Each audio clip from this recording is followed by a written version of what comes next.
And then Meghan arrived, and the temperature in the room changed when Meghan Markle entered the hospital. Witnesses noticed it immediately. She wasn't falling apart, she wasn't emotional, she was focused. Alert. On her phone, she asked about privacy protocols, about access to medical records, about who had been notified, about whether the media knew yet. She contacted lawyers, public relations advisors, and key contacts in the United Kingdom hospital staff. Would later say her energy wasn't emotional, it was strategic. And that matters not because emotion proves guilt, but because contrast tells a story one person in that room was psychologically.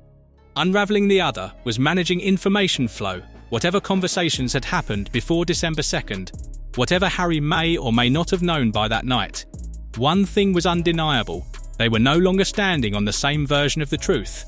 But the real question isn't how this ended. The real question is how it ever began, and why the palace had already been investigating for months. This story didn't start with suspicion.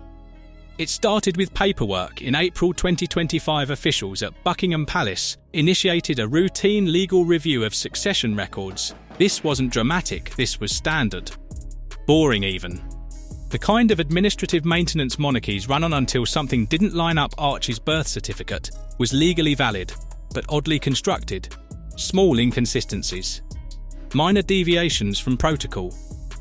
The kind of details clerks notice because clerks are trained to notice them. Then came the first real crack. The certificate listed Portland Hospital as the place of birth, so palace lawyers asked a simple question: was Meghan Markle ever admitted there? The answer came back clean and devastating: no admission, no delivery, no record of Meghan Markle giving birth at that hospital. Administrators confirmed they had been told to expect a royal birth, they had prepared for it. But it never happened there. In that moment, this stopped being clerical. Because if the public record of a royal birth was inaccurate, investigators had no choice but to ask the question the palace hates asking most: what else isn't true?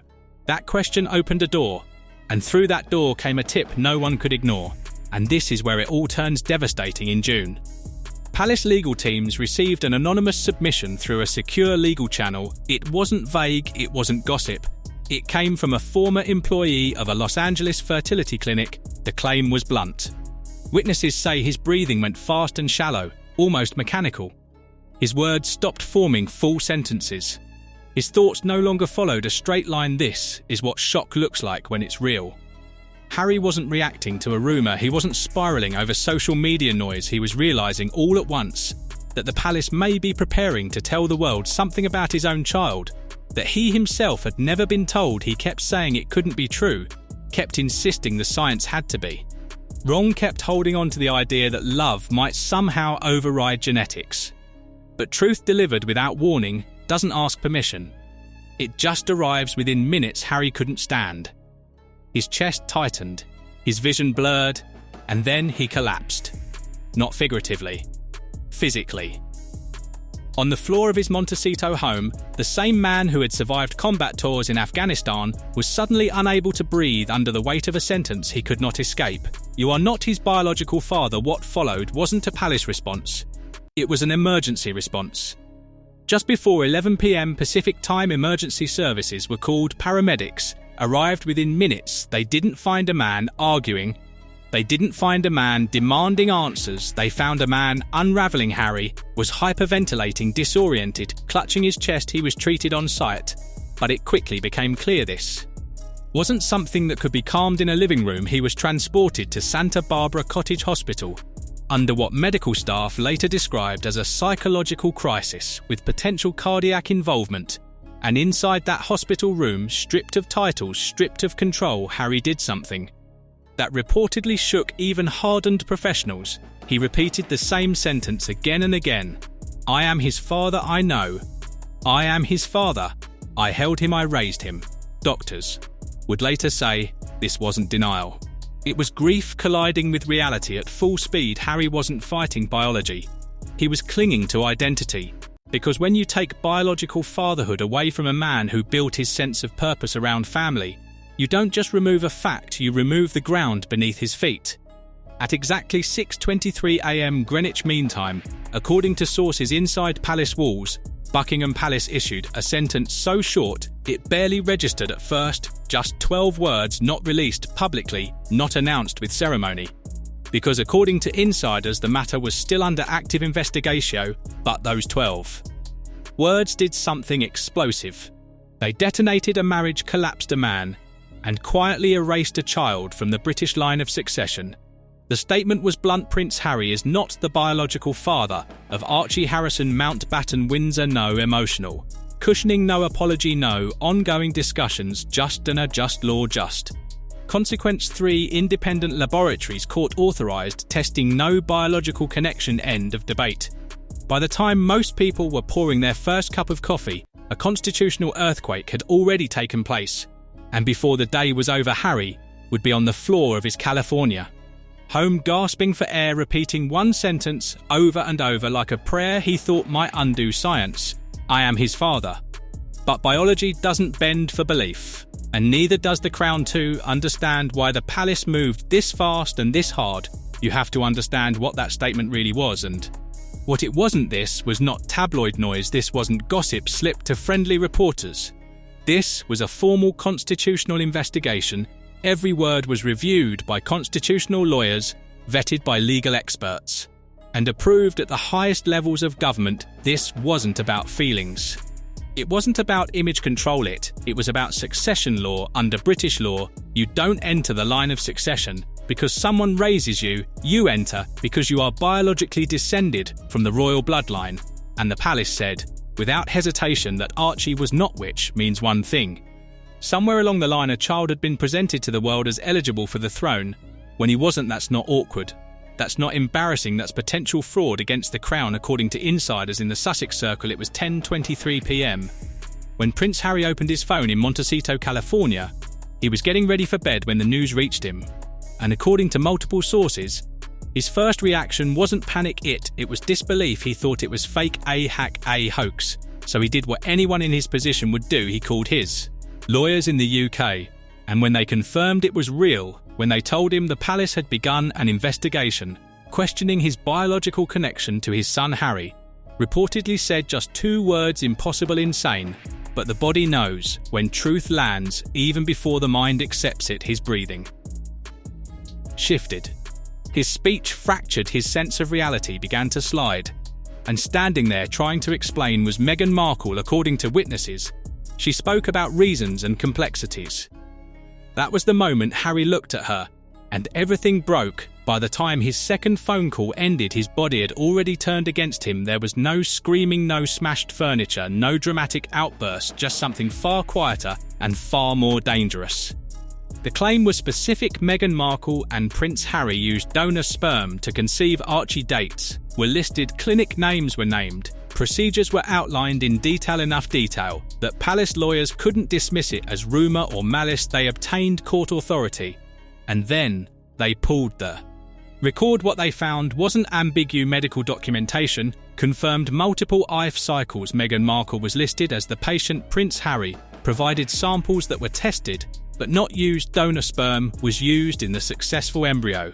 And the most critical document of all was the consent form. Meghan Markle's signature was there, clear, undisputed, but the line where Prince Harry's signature should have been was blank. In the margin, a handwritten note claimed verbal consent due to travel. That single blank line is the fault line of this entire story. Because consent isn't a feeling, it's a record. And the records did not show Harry agreeing in writing to donor sperm being used to create a child who would later be presented as his biological heir. Medical files later revealed why donor sperm entered the picture at all. Prince Harry had documented sperm motility issues, severe enough to make natural conception unlikely. And if success rates low, they tried anyway. Twice both attempts failed after that donor sperm was used. And the embryo that became Archie was created without Harry's genetic material. At that point, suspicion turned into obligation. Belief was no longer enough, only DNA could end it. Once donor sperm was confirmed, the palace had no legal room left. If Archie was in the line of succession and his biological status was uncertain, the Crown itself was exposed. Princess Anne was brought in to review the evidence. Her response was immediate and direct. This was not a family matter, this was constitutional. The palace moved to obtain DNA confirmation, not privately, not quietly, but in a way that could survive court scrutiny. British courts asserted jurisdiction over succession law. US courts cooperated. In August, during what Meghan and Harry believed was a routine pediatric appointment in California, court-authorized medical staff collected DNA samples from Archie. Those samples were sent to 3 independent accredited laboratories, 2 in the United States, 1 in Switzerland. Chain of custody was airtight. The results came back in September. All 3 labs reached the same conclusion: no biological relationship. None. Prince Harry was not the genetic father of the child publicly listed as 6th in line to the British throne. When King Charles III was briefed, he asked the only question that mattered: does Harry know? Based on all available evidence, the answer was devastating: probably not, at least not fully, not clearly, and not in writing. From that moment on, the palace wasn't deciding whether to act. They were deciding how fast and how public. Once the DNA results were confirmed, the palace no longer had options. They had obligations. British succession law is not flexible. It does not bend for emotion. It does not negotiate with modern sentiment. Under the Act of Settlement, succession is based on bloodline descent from the royal house, not marriage, not caregiving, not love, which means Archie could be legally Harry's son under California law and still be constitutionally irrelevant to the British Crown. Parliament understood the implications immediately. Emergency discussions were convened. Legal scholars spoke plainly: without biological descent, Archie could not remain in the line of succession, not temporarily, not symbolically. Removal became a serious topic, debated, and actively considered. This wasn't punishment, it was procedure, and that's what made it brutal. No one was being judged, everything was simply being corrected. Legal experts did not soften their language if Meghan Markle knowingly used donor sperm, if she failed to properly inform Prince Harry, and if she then presented Archie as biologically eligible for the throne. That is not a misunderstanding, that is potential fraud against the crown, and fraud against the crown is not symbolic, it is criminal. Extradition was discussed, not announced, not requested, but legally plausible. The palace made one thing clear: they were not accusing publicly, they were investigating thoroughly. At the same time, public sympathy split almost instantly. Polling showed strong support for the palace's legal position. At the same time, there was deep emotional sympathy for Harry and widespread discomfort with how the truth surfaced. One thing most people agreed on: Harry didn't look like an accomplice. He looked like collateral damage, but the public never got to ask the hardest questions. So we will. This is the question the palace asked, the question King Charles asked, the question William asked, and the question no investigation can ever fully answer. Did Harry know the evidence? Doesn't give a clean answer. Clinic records show no written consent from Harry for donor sperm. Friends describe a man desperate to become a father. Medical notes show failed attempts mounting, pressure time closing in. Some believe he was told vaguely, selectively, strategically. Others believe he suspected something, but chose not to push for clarity. And some believe he was completely deceived. Here's the uncomfortable truth: sometimes people don't lie to others, they lie to themselves. And when belief becomes survival, questions start to feel dangerous. Harry may never know the exact moment the truth slipped past him, only that when it finally arrived, it didn't just answer a question, it destroyed everything he thought he understood. And that brings us to the end of this expose, or more accurately, to the truth of what this expose really is. Not a scandal, not a takedown, but a case study in what happens when law collides with love, when identity collides with biology, and when the truth arrives too late to save anyone.